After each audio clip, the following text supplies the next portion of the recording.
Hello, folks. It's good to be with you again. This is Mike Newmeyer.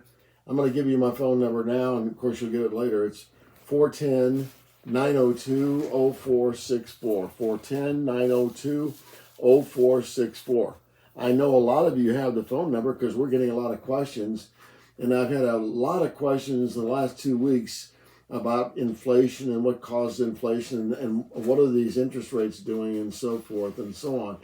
You know, most folks don't really follow all the news. It's my business to do that, and I made a lot of notes here to share with you. Some you'll find more interesting than others, I'm sure. But interest rates have been increased by 10 times by the Fed between last year and this year, and we're going to get more.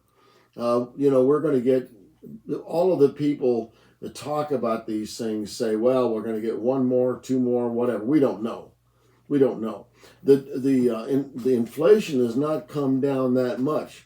Interest rates by the Fed help bring inflation down. Theory is, if you get the rates high enough, if you get them higher than inflation, then you reduce demand. People lose jobs.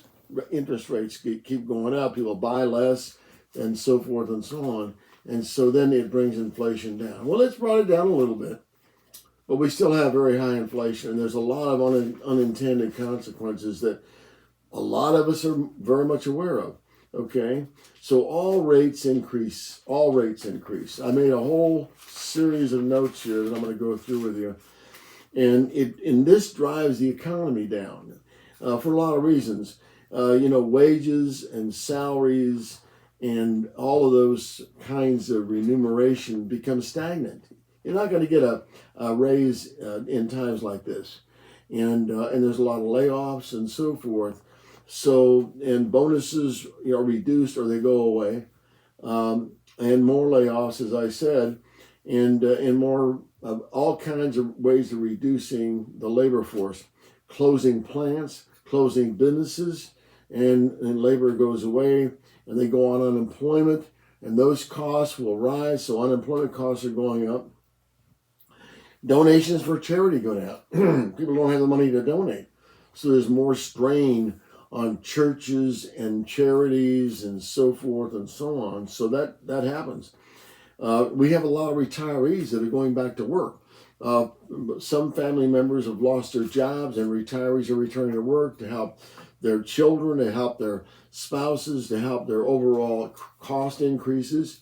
If their rent's increasing or all these other expenses that are increasing are causing a lot of retirees to go back to work part-time, full-time, whatever, because they need the additional money.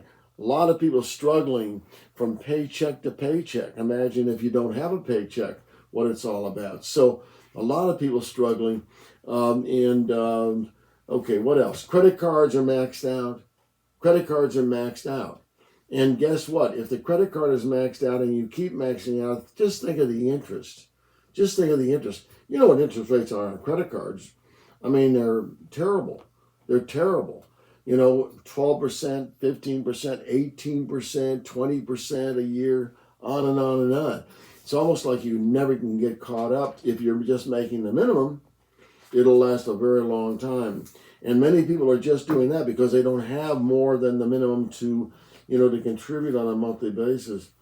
Mortgage rates are going up. A cost of building is going up. Now, some costs of building have leveled off because building homes has come to almost a stop in some parts of the country. So building materials are not selling that fast. So the cost on those has gone down somewhat. Demand increases costs. It increases the prices of everything. The more demand there is, we say the more people chasing, fewer goods, so then the price goes up. And what we really need to get out of this situation is to grow the economy so that demand equals production. Demand equaling production levels everything out, but we're not there yet. Okay, mortgage rates up, I think I mentioned that. Home sales are declining because the interest rates on mortgages have gone up so high. So, fewer people can afford People that were planning to buy are not buying. Maybe one lost their job and so forth and so on. Interest rates are up. Everything is up. Every cost is up. You know what gasoline is like. It's better than it was a year ago, but it's still very high. And you know what food is. You know what inflation in food is, and also even in supply. We're not getting everything on the shelf that we need. And so that's going on.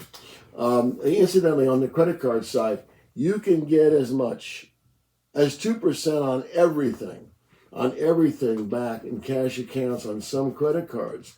Wells Fargo has a card like that, so you should be aware of that. PNC has a card that gives you 4% on gasoline.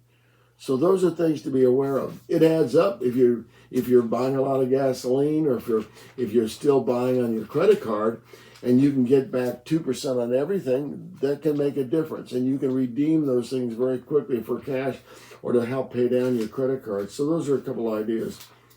Rents are increasing. The interest rates on that the owners of the buildings are paying are going up if they're on a variable mortgage. So their costs are going up, and they're reflecting in increases in rents. Or how about this? They're expressing by not making fixes and repairs as fast as they were before. So everybody suffers. Bankruptcies are increasing. Incredibly around the country, not only on an individual basis, but businesses are going broke. We've got all those great developments, Terrible situation.